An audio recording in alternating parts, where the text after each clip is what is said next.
A few months ago, I landed in retirement a little sooner than I had planned. But whether you had a plan and a strategy and a timetable, or you had a little push, we still need to learn to let go of what was so that we can move forward into what's going to be. The first few weeks felt amazing. Slow mornings, every day feels like Saturday. But then one day I woke up and I looked in the backyard of my life where that huge oak tree of my career had once been. At first glance, it felt bare, unfamiliar, and even a little disoriented. But as I looked closer, the sunlight was now streaming in, and it was a wide open space full of possibilities. A place for those quiet dreams that had kind of been playing in the background of my life for so many years. Now we have space for those dreams. Retirement is our wide open space. It's an opportunity to design a life that feels more alive than ever before. And that's what we're diving into today. How to turn that bare backyard into a retirement life that we'll love waking up to every day. So here are the things that are part of our landscape blueprint. First, we'll look at the hardscape, the pathways and patios. Those are the fixed kind of elements in our life. And then we'll look at soil. That's the thing that makes our plants thrive, what we need to add to our soil, and then maybe what we need to take out of the soil. Next, we'll look at those big anchor trees and shrubs, those things that add depth and focus to our lives. And finally, we'll finish up with the fun little annuals and perennials. Those are things that, add the color and texture and fragrance to our lives. So, are you ready to design something extraordinary? Let's get started. Hi there, I'm Denise. I started this fully alive journey after winning a pretty tough battle with cancer. I came away with a whole new perspective and appreciation for life.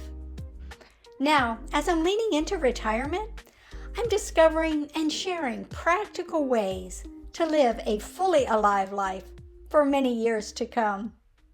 So first up is laying that hardscape. Those pathways, those patios, those are the things that the rest of our garden are going to be built around.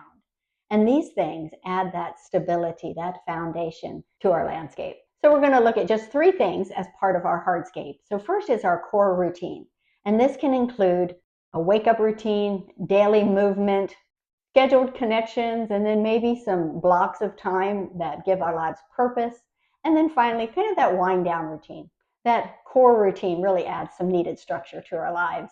Next part of our hardscape is a solid home base, a home that's manageable and that's in a location that fits your lifestyle.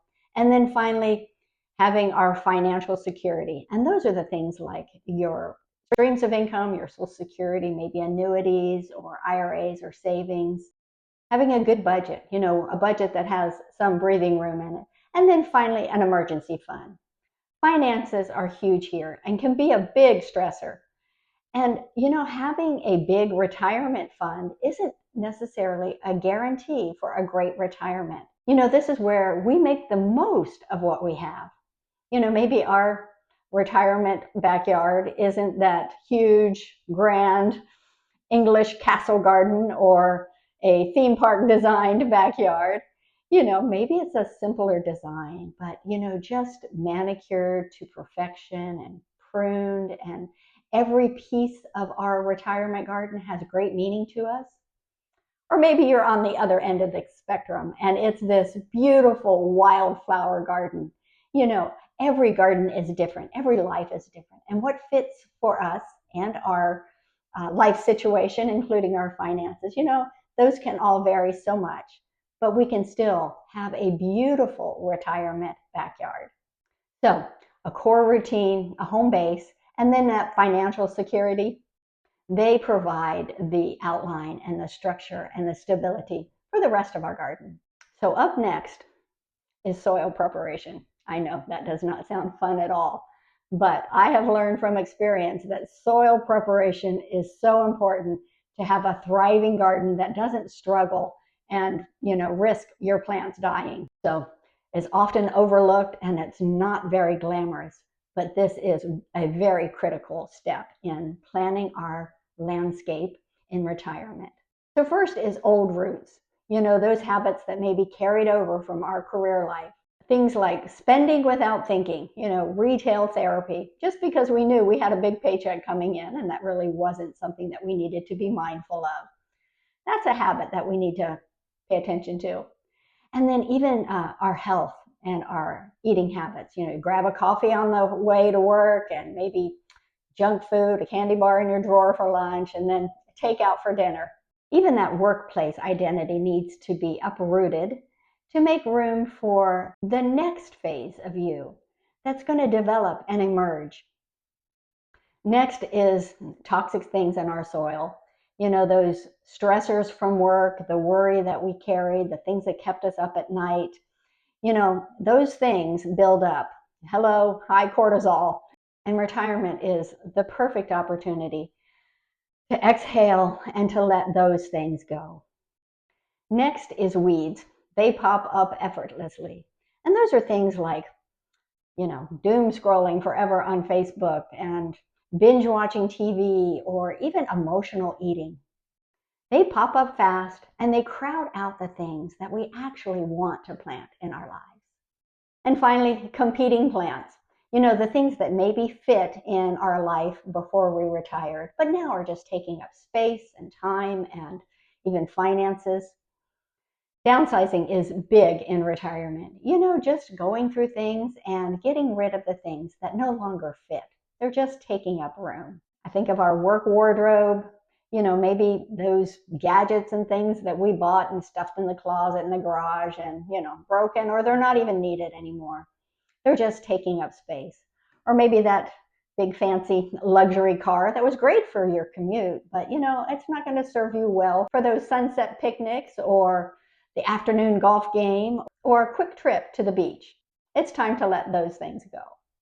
So what to add in? What do we want to pour into this soil of our retirement life that will help everything in our garden thrive? First is gratitude. Just a thankful heart, taking a few moments in our day to have a gratitude moment or around the dinner table or before we go to bed. It sounds small, but we can actually rewire our brain, reprogram our brain to see the good things in life, to see joy and beauty and abundance rather than fear and lack. And gratitude is a great way to do that. Next up is generosity, giving of your time, your wisdom, kindness, the things that light you up. Maybe it's mentoring or volunteering. At this stage of life, giving seems to feel so much better than just receiving. Next, what we want to add to our soil is some of that self-care. Just making sure we're staying active and eating well, sleeping well. I'm sure you can connect the dots with how important that is for some of the other things in your garden to thrive. They say in retirement, health is your new wealth, and taking care of yourself is so important. And finally, rest and boundaries. Saying yes to sleeping in if you need to, a nap, reading a book, a slow afternoon, and then saying no to things that don't feel like they're a good fit. This is like the mulch over your soil. It just keeps the soil moist. It keeps us from drying out. And mulch is also a great natural weed barrier for those weeds that want to find their way back into our lives. So clear out the things that are going to hinder those beautiful new plants and make sure to add in all the things that will help them thrive. This is such an important part in designing that retirement life that you've been dreaming of, where everything grows strong and healthy and beautiful. Next up are the trees and shrubs, those things that are so prominent and put down deep roots in our garden. Those are our focal points of life, and they add an anchor to everything else. And those are our relationships. And for me, my relationship with God and my church family, those are the biggest anchors in my life. And there's some interesting studies that show that those who are part of a faith community actually can add up to 14 years to their life. Another anchoring relationship, another tree and shrubs in our garden would be our family. That might be your spouse, your children, those little grandbabies, or that close circle of friends. And again, this is so healthy for us. And these strong connections and family ties, they are one of the top predictors of longevity and health. We need our trees and our shrubs. And these anchoring relationships, they grow, but they're fairly stable fixtures in our landscape. Having these in our garden helps us to feel grounded. And they are the significant focal points in our retirement life. Finally, on to the annuals and perennials. These are the pops of color. This is the fragrance. These are the things that attract butterflies and bees.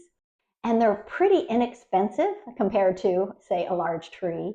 And so, it's easy to play with color and texture and different plants. Maybe mums in the fall and petunias in the spring. They just add a lot of creativity and fun and fill out our landscape. So perennials, if you don't know, those are called the reliable returners. They return every year and they multiply and get bigger. And so a few perennials in our garden would be ongoing learning and creativity. Things like maybe learning a new language, picking up an instrument, or learning a new skill. Learning new things in retirement is so important. It sparks our brain's neuroplasticity. Isn't that a big word? But really what it does is keeps our neural pathways growing and keeps our brains awake. So find some great perennials to add to your garden. And then the next, what I would call a perennial, would be our emotional and soul nourishment. These are things like music and art. All these things don't just fill time. They nourish our soul. And they do a few happy chemical, emotional balance things like releasing serotonin and endorphins that help reduce stress. So grab yourselves a few perennials of reading, music, art. Make sure they find a place in your landscape. And then the annuals, those are the things that, we plant every year. They usually don't survive a winter. So perennials, those are our pansies and petunias and marigolds. They bring flexibility and seasonal interest. Things like maybe travel or a short project or trying something new that you're not sure whether you want it to have a permanent place in your landscape. Have fun with your annuals. So think of retirement as this blank canvas backyard where you can design a beautiful, new, different kind of life. One that feels fully alive for you. One that's unique to you. One that you'll love to wake up to. And I've been working on my retirement backyard and my real backyard bit by bit, adding a border garden or a corner patio. It's not what it's going to be, but it's been fun to see it develop. Still, lots of dreams to dream. Not in a hurry, just enjoying the process. If your retirement garden is still feeling a bit bare, don't stress. Start small. One small habit, one dream, one connection. Before you know it, you'll have this lush, beautiful landscape and sipping on a glass of iced tea and wondering how life got so great. So what's one thing that you've been dreaming about in your retirement life? Share it in the comment below. We can inspire and encourage and learn from one another. Let's keep growing together as our fully alive retirement life unfolds.